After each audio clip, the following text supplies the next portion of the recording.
During the 2020 presidential election, I had the opportunity to campaign and canvass. Doing this allowed me to interact with diverse individuals, all of who had differing opinions. When interacting with these individuals, I always wondered, what factors shape their political opinions? Was it their family, or religion, or political party? This is Rita with Voting Equals Democracy, and today we will be kicking off Season 2, Understanding Voting Behaviors Behind the 2020 Presidential Election. Last season, I interviewed various individuals with differing experiences in the political world to address the importance of voting. I created episodes targeted to students, educators, the LGBTQ community, and all American voters. Amazingly, the 2020 presidential voter turnout was the highest it has ever been in the last 120 years, or in other words, the highest it has been since we have had accurate results. Seeing that the election is over, we will be discussing the results of it. We will be addressing the following questions. Why do people value specific world issues over others? To what extent does this have on the outcome of presidential elections?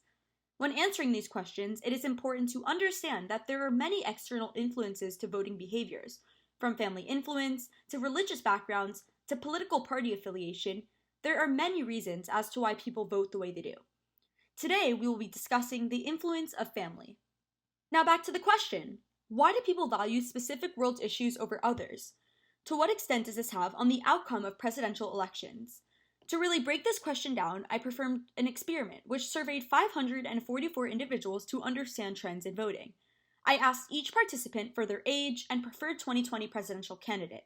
In addition, I had each participant rank a list of status quo issues from important to somewhat important to unimportant. The answers to these three questions gave me a better idea of each participant's political views and backgrounds. Finally, I asked each participant the question, which has had the greatest impact on your political ideals and values? Education, family, religious beliefs, geography, political party, or other? This question allowed me to fully answer my research question, as I was able to conclude with which external factor was the most common during the 2020 presidential election. Today, we will be discussing the most common outside influence on voters during the 2020 presidential election, family influence. 45.3% of surveyed individuals believe that their family had the greatest part in forming their political beliefs. When looking at the survey results, I wonder, why do so many people believe that their family has the biggest influence on their political opinions? From my own experience, I have learned a lot of my political opinions from my parents. The extent to which the external influence of family has on one's political opinions is substantial, as family affects a person's perception and understanding of American politics. This influence induces feelings of trust within individuals, as well as the exchange of ideas between family members, which causes individuals to have the same opinions as their family. This affects the outcome of elections and who is elected in office, as there are clear trends within families at the polls. Family can have a substantial effect on the formation of one's political beliefs through characteristics like trust, as usually one confides in their family members, which causes them to trust their political views and adapt theirs to be similar. Also, families typically spend a lot of time together, which leads to discussions and the exchange of ideas, furthering the formation of one's political opinions. To better understand how family influences our political opinions, I interviewed Professor Jeffrey M. Stonecash. My name's Jeff Stonecash. I taught at Syracuse University for 38 years, and I'm emeritus now, but I've spent most of my time studying political parties and who they get to vote for them and how that's changed over time, which I think has had enormous consequences. Well, increasingly, it's funny. I don't know if you've seen this, the statistic that they asked people in the 1960s, would you be troubled if your daughter or son married someone from the opposing party? And I think 5 or 10% said, yeah, I'd be troubled. Now it's risen to 40 or 50%. And so family has become, was once, it is, I guess it's sort of becoming an area where there's solidarity. You're either with them or you're against them. And as COVID and Trump drew out, some families have been torn apart by this because they were once the area where there was socialization, where the parents sort of said, we're Democrats or we're Republicans, and a lot of kids went on along for a long time, but that doesn't seem to prevail as much as it did. But family has a huge impact. One is likely to adopt their political beliefs to be similar to their family members through various methods of trust and collaboration. The point mentioned about how in the 1960s parents cared much less if their children married someone from the opposing political party compared with today is very interesting. Nowadays, we are surrounded in such tension and polarization regarding current events. I have seen families in my community disassociate themselves with families who support the opposing party. Families generally stick together due to trust and other factors. Socialization in family is also a strong point, as families often converse politics at the dinner table or in long car rides. This socialization can influence one's opinions, especially children listening to their parents. This is largely due to trust and respect, as children have profound trust in their parents and respect for them as well. So inevitably, when listening to their parents discuss their political opinions, children are likely going to agree with them and imitate their positions.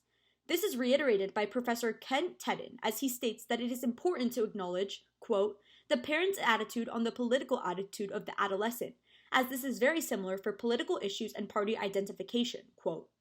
This correlates to why families might feel betrayed if a member marries someone with a differing political view. As in most cases, families stick together, they might feel upset when a family member goes against this and marries someone from the other political party. Altogether, families stick together, generally speaking, so it is obvious that politics and current events are going to be discussed and debated, leading to a correlation between family political opinions. In recent years, this has shown profoundly as Trump's presidency caused greater polarization in America, which led families to become stronger with their political opinions. This only intensified when Trump ran for office in 2016 and 2020, as Trump's campaign led to increased polarization within America. Because of Trump's differing political opinions than politicians in the past, many either strongly agreed with him or strongly disagreed. Trump's presidency led to a greater divide in America. Specifically, this impacted families as citizens' political opinions became stronger, which led to a black or white view throughout society. This black or white mentality held by many Americans caused tensions and polarization, which affected many families. Personally, I witnessed families disassociate themselves with families who had opposite opinions as them. Like what Professor Stonecash said, people stopped speaking to each other, and more. Typically, families remained together as they often held the same political opinions. As Trump entered office, family influence on an individual's politics only increased, as Trump's presidency came with great amounts of socialization and polarization within America that caused people to have stronger political opinions and party affiliations.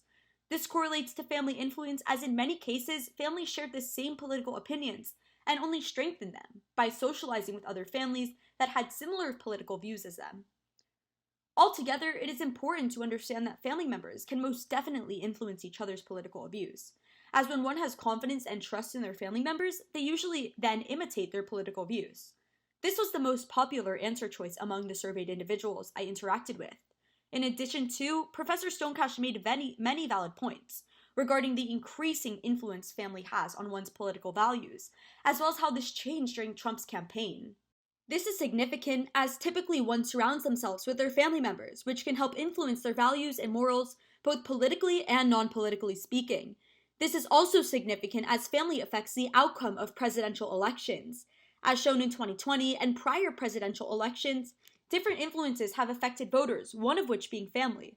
When one looks up to their family member, they will usually share the same political beliefs as them, because the trust one has in their family makes them less likely to form their own opinions, but rather listen to what their family members believe.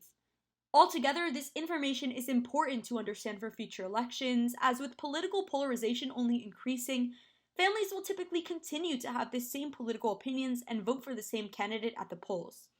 Family influence on voting is an important aspect of voter choice, and many candidates will continue to target their rhetoric to families to ensure they receive the most votes.